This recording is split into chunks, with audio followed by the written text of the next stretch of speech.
Hare Krishna, Krishna Krishna, Hare Hare, Hare Ram, Ram Ram, Hare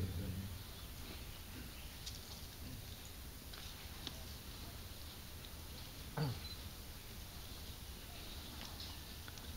So I had requested Bhakti Pujapur Maharaj to explain some of the, as he called it, the mechanistics.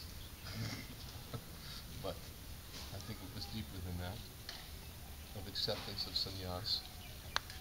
And he has given us a lot of background behind um,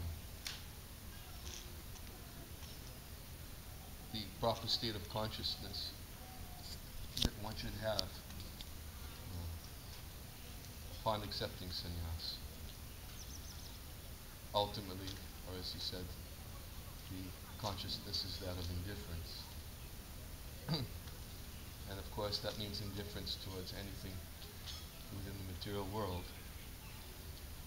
And he also emphasized the ultimate necessity of always being fixed, smartavya satatam vishnu, or smartavya najati chit, to always being fixed in the consciousness of the Lord, that the Supreme Lord must always be remembered, must never be forgotten. All the rules and all the prohibitions of the scriptures are meant to be the servants of these two principles. So, I will speak just briefly.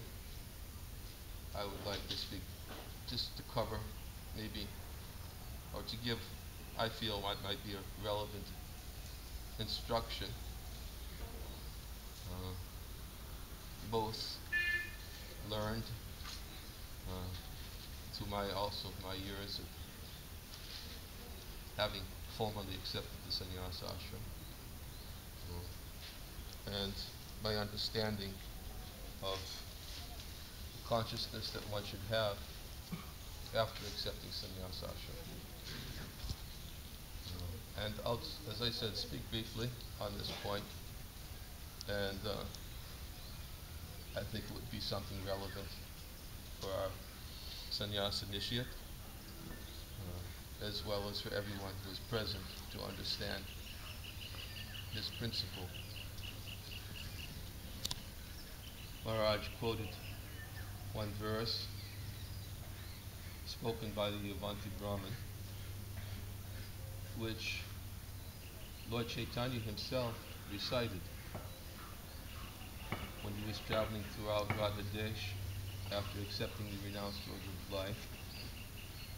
He would quote this verse, Etangsa astaya paratmanishtam, that I shall cross over the insurmountable ocean of nescience by firmly taking shelter at the lotus feet of Krishna. And this was approved by all the previous acharyas, who also themselves fully had taken shelter at the Supreme Lord, Paramatma, the Supreme Personality of Godhead. Lord Chaitanya recited that verse. Srila Prabhupada also requested the devotees, upon taking sannyas, to recite that verse every day, and emphasized that the essence is the Paratmanishta, which is taking full shelter at the lotus feet of the Supreme Lord Mukunda. It's interesting to note that this verse was recited by the Avanti Brahmin. Maharaj gave us a little summary of who the Avanti Brahmin was, that he was actually a Brahmana who was a very wealthy merchant, but was very miserly, lusty, greedy, very disrespectful towards his family members, and really very much absorbed in his own wealth, and would not care even for his own family members. in due course of